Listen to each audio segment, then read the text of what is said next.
Hey guys, welcome to your favorite late night sessions with your one and only Bean. Today, on today's fashion icon feature, we are spilling the beans with the talented and gorgeous fashion designer, fashion illustrator, wardrobe stylist, and entrepreneur Siam Tandandube, aka Sia. We love her. And Hey, yes, we do. Yes, we do. Hi, Sia. hey, how are you? I'm awesome. And yourself? No, I'm very good. I'm very good, thanks. So should I call you a mompreneur or ordinary entrepreneur is fine with you? I think a bit of both, actually. I think I am a mompreneur, because, but also is a mompreneur, see, my problem with that is, are you a mompreneur because you are a mom and an entrepreneur, or are you an entrepreneur because you're a mom? My interpretation of it is mompreneur is a mom and an entrepreneur. But then when I Googled it, it says something about a mom who's an entrepreneur and running a business from the home. And I was like, Okay, then let me definitely. ask first. Okay, then Yeah? if we're gonna go with that definition, definitely. Definitely. Okay. Yeah. So for those that live under a rock and don't know whomst you are, can you tell them a bit about yourself and your background and who Sia is? Sia is a fashion and beauty commentator. I started working in the fashion industry around 2010, but I am a fashion design and marketing graduate. So I do have a BA degree in that. So she is a fashion and beauty commentator, a style godmother to some. Yes, Evan. Definitely mine. A style advisor, a wardrobe consultant also, and by that I mean I literally go into people's homes and I consult them on their personal style, and I do wardrobe edits, but I also do wardrobe and costume on television and film productions. Nice. That sounds like a lot of fun stuff. You're living the dream, Moose. You know what? I'm not gonna lie. I think it's 60% fun and 40% stressful, physically exhausting more than it is mentally. It's just because it's a lot of running around, a lot of thinking on your feet, especially creatively, because you're always working with briefs and clients that want something maybe completely out there, and if you can't find it, you have to come up with something that level that they want. So like I said, 60% fun, glamorous, amazing, but 40% stressful, pushes your creativity. You always have to think out the box, and it's 40% hard work, 40% hard work, smart and work hard. So what is fashion to you? How would you define fashion in your own words? Fashion to me is fun with clothes. That's what fashion is to me. I think what maybe Picasso and the Van Goghs of this world would and Michelangelo's would think of a canvas, I think of as that's a woman's body. Woman's body is my canvas, and the clothing is my medium, right? And that's what I use to just paint a picture, but not of myself or what's in my head, but of that person, So I bring out the personality via the clothes. Yeah. And that's what fashion is to me. It's art. It's literally no, but it really is. It's expression. Art. It's art. It's expression, and it's subjective to some people. To them, fashion is a certain way, and to me, it looks like a complete mess. But to them, it works. And I would never argue that. Yeah. So you said you literally go into people's wardrobes and help them figure out whatever's going on in there. So what's your favorite part about being a wardrobe stylist? And how do you actually determine a client's personal style? Let's say you walk in there and they're like, Sia, I have no idea what's going on. The first thing I will say is, if I go through their closet and I see that there's no color, I already know what kind of person they are. And some people you will see color, but it's a messy combination of colors. So I don't necessarily go into people's wardrobes and I chuck out stuff. I do chuck out some stuff. For the past clients I've had, it's been 30% stuff where I chuck them out, not because they're ugly, but because they no longer wear them and they no longer fit the times. You know how sometimes we buy something and we're like, yeah, yo, it's amazing. And it's just there years and years. Right? And you wear it once and then you never again because it was a fad, you know, and not necessarily a classic piece. So I go in there and I give them advice. I get to know them. And by get to know them, we have a whole consultation phase that we go through. And that's the part where I kind of get to know them. Listen, I'm not going to say just off the bat, just like that. As soon as I walk in there, I know what they're about. It's a process. It's like finding a new hairdresser. You don't just walk in and they know your hair and just like they may know the hairstyle, but you have to find your rhythm. You have to find your groove with them, you know, and I genuinely think that's how it works with wardrobe consultants or image consultants or personal stylists. You have to find your rhythm with this person because they work with so many people. They know the theory, but now they need to apply the practical onto you and also take into consideration your personal taste, your personal style. What makes you go yes? What makes you go no? What makes you go ee? You know what I mean? Yeah. So I think it's literally one of those where I have to get to know you through the consultation phase. And while we're doing the wardrobe edit, that's where I also start asking you questions. I start probing into your fashion sense. Nothing too personal about traumas or whatnot, just about your fashion taste. What made you buy this item? Oh, no, I bought this item because I saw my friend in it and this and that. And I get to understand that, oh, so you do like the trend. You just haven't found the silhouette that fits your body because you and your friend are maybe in this particular context, not the same body shape, not the same height, not the same body ratio. You know, there's a lot of things to factor in, a lot of things. Sounds interesting. No, like I said, it's an art. It's an art. Yeah. It's an art. Yeah. And what are some of the misconceptions about what you do?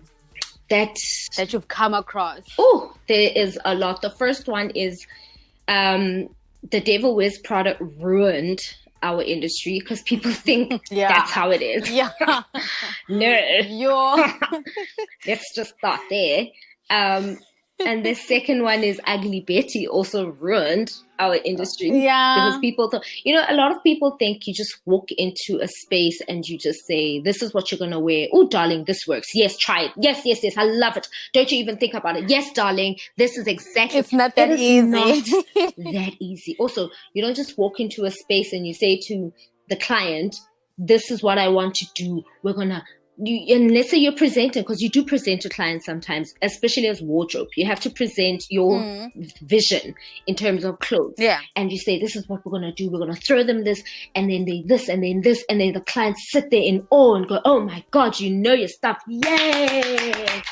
That is not how it works. It's a lie. That is a lie. That is a lie. It's a lot. Like I said, it's a lot. It's physically exhausting. The girl you see on Instagram and the girl you will see in the shops running around for a client are going to be two completely different girls. Two completely different girls. But all working towards the same goal. Working towards the same goal. The same goal. Yeah. So, what's most challenging about what you do? I know you said it takes a lot of physical energy and like... But have you had come across really challenging situations where you're like, you think twice about what you do? I have two particular shoots stand out, and the second one is actually my most recent shoot, and it challenged me to the max, to a point where I was not sleeping on my laptop researching, trying to find alternative ways to do this particular look, and it just... Like I said, it pushes you creatively. It pushes you. It really... And I found myself wanting to just jump onto a treadmill and to just run. I wanted to... In a weird psychological way, I wanted to run away from the problem. But we all know that that's highly impossible. So because Yeah. this is the job and I have to see this job through, you know. And it's just the creative parts that are really difficult that you I think that's the hardest challenge, when you find a client that wants a particular thing and you can't give it to them. That's the biggest challenge, because when they are set on wanting it and they know and it's achievable, they want that. That's what they want. But then if you're saying it challenges and it pushes you creatively, I guess once you've explored that creativity in your mind, there's no going back. So 100%. 100%. It literally, it's one of those, when you overcome it and then somebody else comes with a challenge, you're like, oh, darling, I laugh. I can handle this. Laugh. I've experienced far worse, and you think you're bringing me bigger problems. No. This is nothing, honey. Nothing. Okay, so you have your own brand. How would you describe your own brand aesthetics? Like how you style yourself, maybe on your Instagram, and how you design your own stuff, how you take your photographs. How would you describe your brand? I think I would describe my brand aesthetics as classic, right? And the reason for that is because I've always been of the mindset that I want my style, my designs, my images, everything I do to live past my time. So if somebody, for example, my icons are women who, if you look at their styles now, it doesn't really matter what it is that they do. It left a mark. Whatever they wore back then, you can still wear now. You know what I mean? And I think that's the biggest. That's my biggest thing. I love classy. I love longevity. Diane von Furstenberg is one of my icons. Audrey Hepburn is one of my icons. Jackie O is one of my icons. You know, if you look at those women's styles, they're timeless. Timeless is the word I've been looking for. So that's my style. That's my aesthetics. My aesthetics, I always want them to be timeless and also, classy. Yeah, because I always see it when you do your short videos, like when you bring out, let's do this with pleats, let's do this with fleece, let's do this with that, and it's like those styles that have always been, but you manage to style them in maybe a trend that's catching people currently, but it still has this classy feel to it, you know. I'm a true believer in having a solid foundation wardrobe. Like if your basics are on point, then I think you'll find it very easy to style any trend that comes about and still, buy clothes that'll last you. And then you don't have to continuously buy clothes. And I feel that's the hardest thing with women, especially with my personal styling career. I've noticed women tend to buy a lot of trends and not enough of the classic pieces, which form part of your foundation pieces. And then they find themselves with the problem of, I don't have anything to wear. And I struggle with that too. I don't know how many times I've said that I struggle with, I have so many clothes, but I still don't have something to wear. And sometimes I reach a point where I'm like, you know what, I should just throw out the whole wardrobe and start from scratch, because everything that I have, I feel like I can't wear. Look, I made this change about 5 or 4 years ago, where I realized, I was like, actually the problem is that my foundation pieces, my basic, my essential staples are not solid. Like if I can tell you now, every single woman's closet that I have gone to doesn't have these. Either a pair of black formal pants, a crisp white button-down shirt, a denim jacket, and just one neutral bodysuit and good pair of jeans. Just those 5. All of them Yeah. Out of true. the 5, no one till today has had 5 out of 5. And if they did, then they wouldn't need me, because then the rest of the other solid foundation pieces they would have. I was counting down. I'm also not on 5 out of 5. You see? You see? Yeah, true. So as a fashion designer, how would you define your role in society? Right? I mean, I can tell you you're very important, but I want to know, what do you think your role is? I think that has yet to be defined. For me personally, maybe other people have seen it and I haven't yet, because it takes time for us to see our, how does that saying go? I forgot how it goes, but a butterfly never sees its wings, but it knows it's beautiful, type of thing.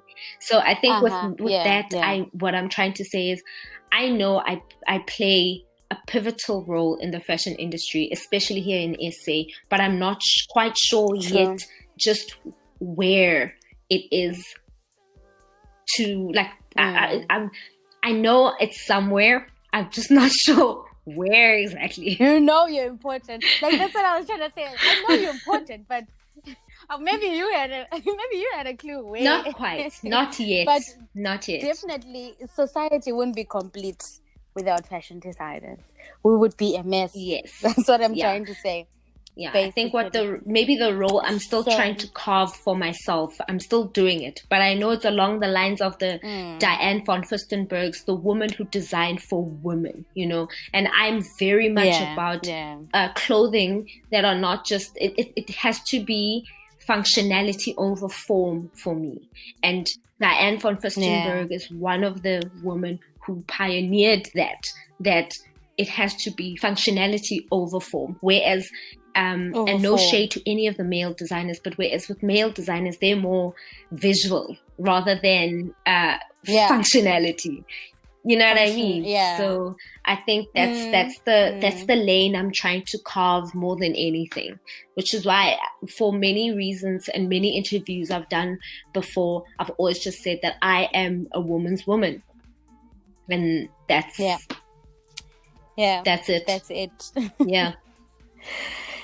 So, what aspect of the fashion industry would you really like to change, that you've come across and you're like, doesn't really work to my liking? The runways. I think that conversation is still a prominent conversation that is happening, but is being ignored or being swept under the rug or whatever the case is. Because, the reality is, designers design for this idealistic, stick-thin, curvy-less, thighless, bumless, breastless woman, right? And the truth is, it does look great on that figure, but the moment you tweak it for a woman with busts and no bums and no thighs, who is a triangular shape, then you've got a problem. The moment you tweak that for somebody who's like an hourglass, like a Kim Kardashian, then it maybe looks a bit sexified. And then you tweak it again for an apple shape athletic model, then it just looks weird, like it's draping off a hanger. Like, there's a lot of things that personally I feel within the fashion industry, again, like I said, it really needs to be functionality over form. Yes, it's beautiful to look at. It's magnificent, but is it functional?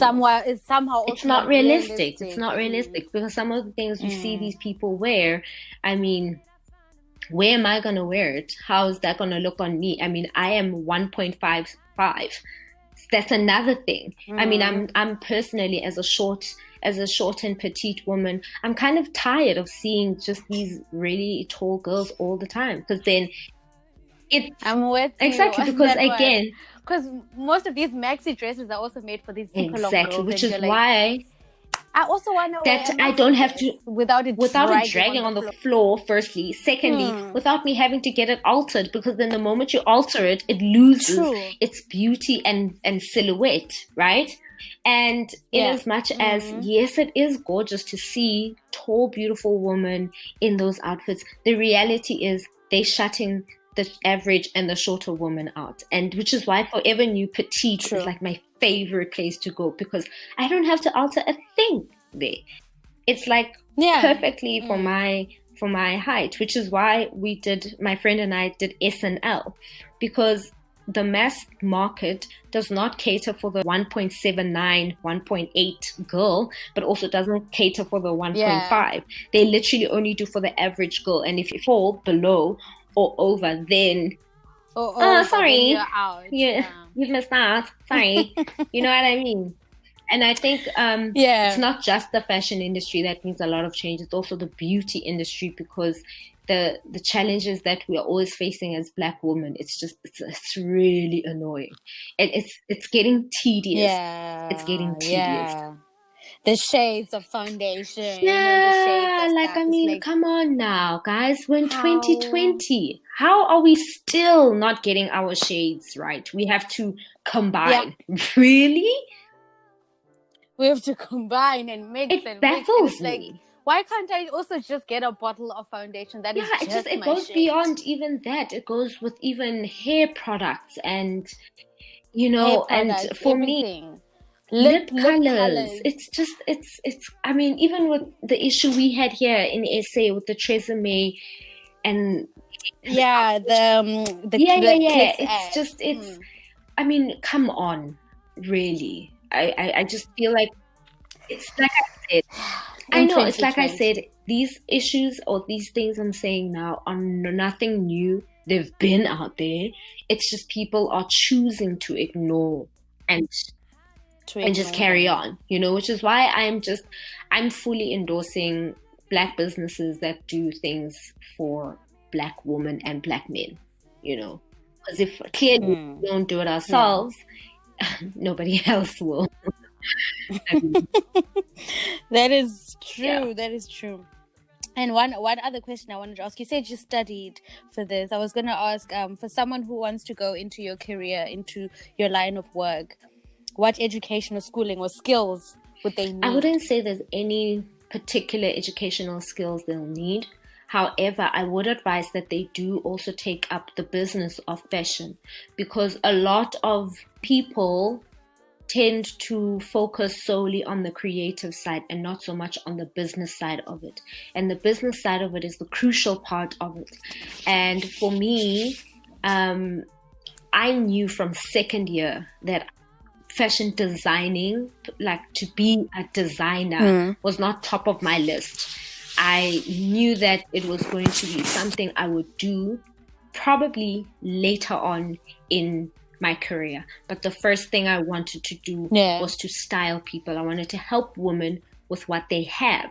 And in order for me to have done that, I also had to understand the garment construction, pattern construction, dot manipulation, you know, drape pattern, flat patterns, you know, all of that basically. And all I can say is, you know, the moment you walk in what is for you, and concentrate on building that. Don't let anything else fall away as if you're never going to use it, because that's not true. At some point it will come back and you will use it and you will apply it. It just somehow falls all into place when you know what it is that you're really passionate about. And for me, that is fashion.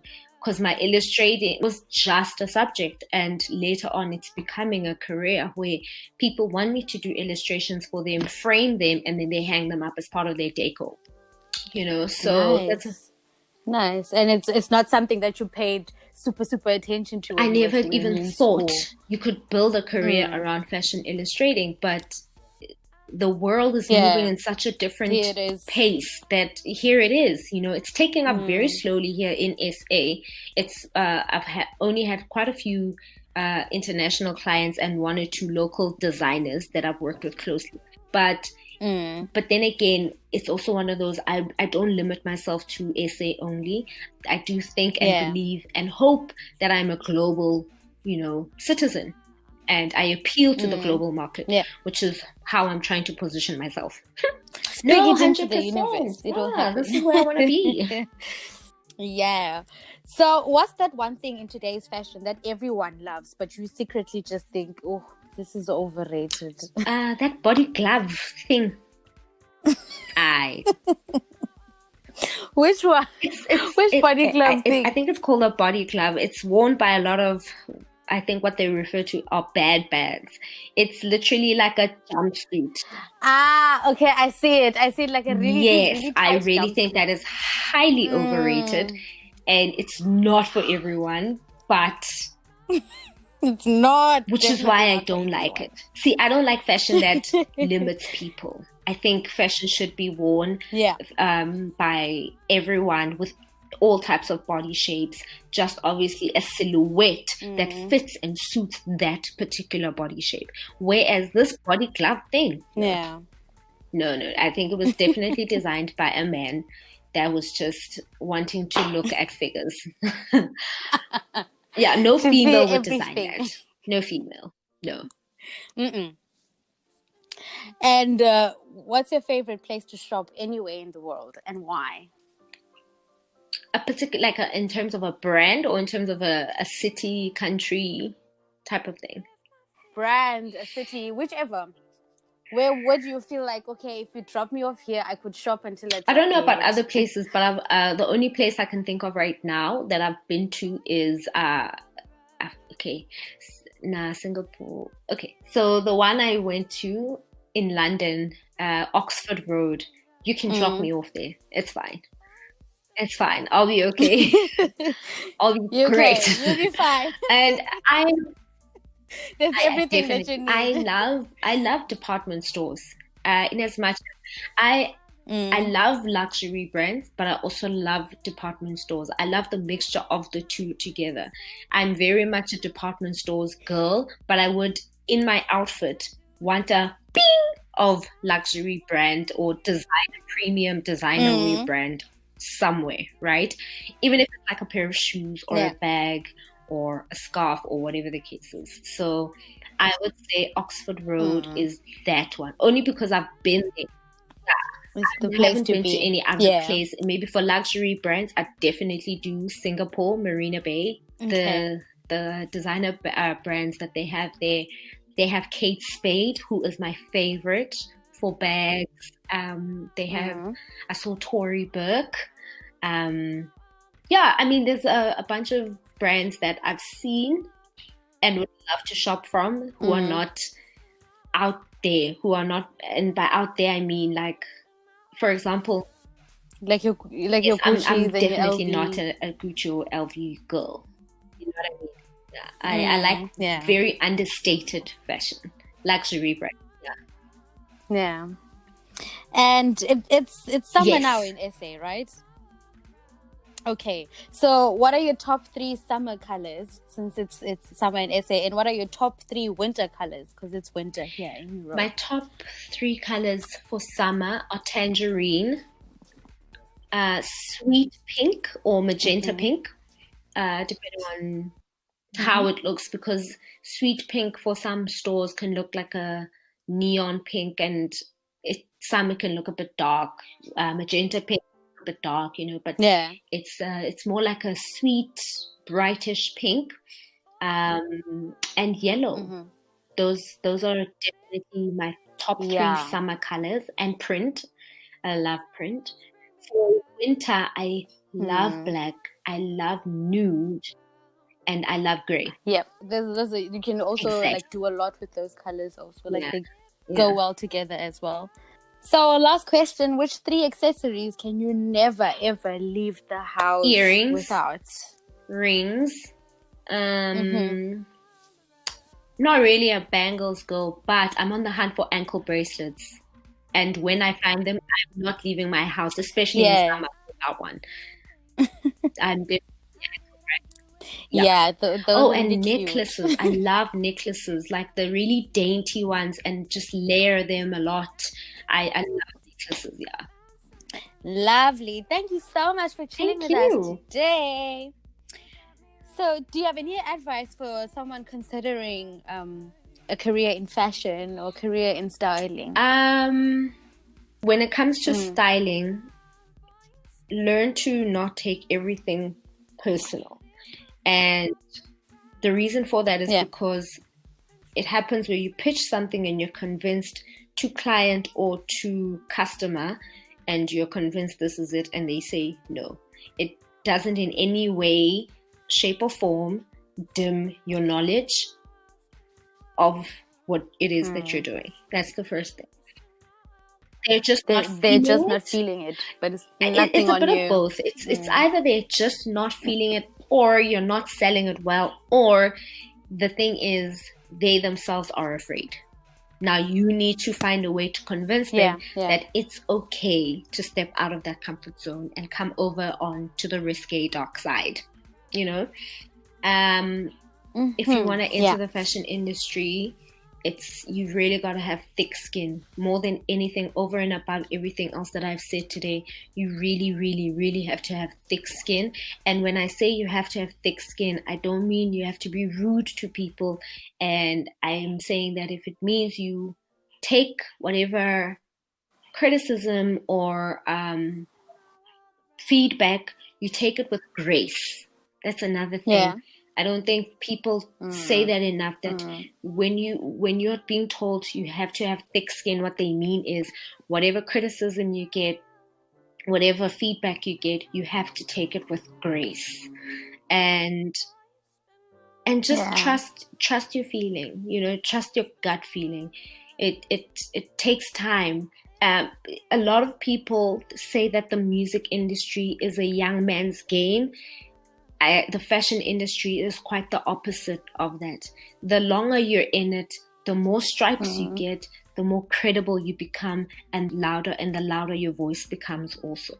So this one, fashion and beauty industry, is really, it's a growing game. Like, you grow from strength to strength. It's not one of those just overnight. It literally takes 20 years to become an overnight success in the fashion and beauty space.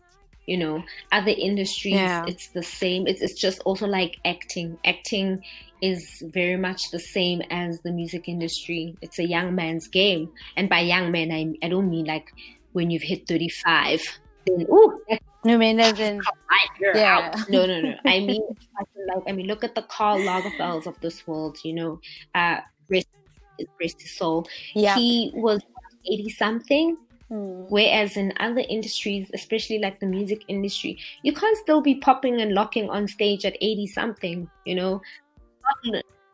No. Once you maybe hit 60, even 70. 50, exactly. You're lucky to still be fit enough to be performing, to be releasing stuff. But most of them at that age are just enjoying the work of their past and projects. Now bringing in younger people and mentoring and, falling more and more behind the scenes. Whereas with the fashion industry and beauty space, especially behind the scenes of it, I think there's a lot more wiggle room and longevity. So like I said, take your time. Yeah, this industry is the one industry where I can say you can afford to just take your time and constantly be a beginner, a starter, and learning from people. Thank you. Nice. Thank you so much, Siya. Nice. This was lovely. I had so much fun, and at least I got some advice on my little wardrobe, where I need to make it to 5 out of 5. That's actually how I started Fashion Fridays. Fashion Fridays started as advice-based infotainment kind of videos in short bite sizes that like less than 3 minutes. And the more I do them, the more I realize that actually women do not have some of these things. And I like helping them. I do this for them anyway. No, thank you so much. You've helped me definitely. And like from the Fashion Fridays anyway, I was still learning and I still will continue to learn. So no, I definitely please continue teaching us. Thank you so much. And take care. Stay safe. Hey, it's so hard, hey, because the outside is calling because it's summer now. It's easy. It was easy in winter because it started just at the beginning of our winter, and we basically hibernated. And now the sun is here and calling. The streets are calling, but Corona is also waiting for us. The streets are calling. No, but Corona is also just waiting there for us, so we have to be quite cautious. Yeah. This was fun. Thank you so much. Take care. And that's it for our fashion icon feature with the lovely and beautiful SiyaWeLoveHer. I hope you guys really enjoyed that. And I hope you could take away a lot of fashion advice if you want to get into the career or just to sort out your wardrobe if yours is a mess like mine. I'm not leaving you guys empty-handed. Seeing as it's Friday, I might as well leave you guys with something fresh and funky, something new from Natasha Chanza featuring Daryl, Show Me. Enjoy, stay blessed, have a lovely, blessed Friday and rest of the weekend. From your Bean with the biggest love.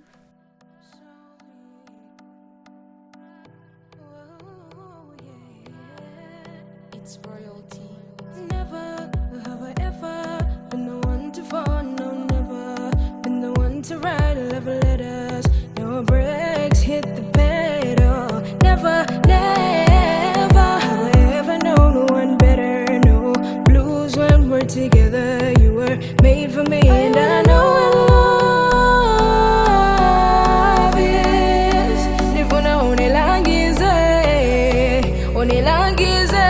Nifuna ziwabe uganizapo, nifuna ona kulili. Nifuna ziwabe uganizapo, nifuna ona kulilia. Nifuna ziwabe uganizapo, nifuna ona kulili. Nifuna ziwabe uganizapo, nifuna ona kulilia. You already know. Fungwa zangu zinamanya, moyo wangu no farao. Baby girl nyakutanda, ufuna nikulagize, okay. But all I need is your trust, my love. Wouldn't be me without you right now. Distance is killing, but we can hold it down. Baby, nobody gon' chop your bottom koto. Cause your body is the only thing I chop. Funa nikulagize, mina nikurakize, baby, oh. Mina nikurakize, nikurakize. Nifuna ziwabe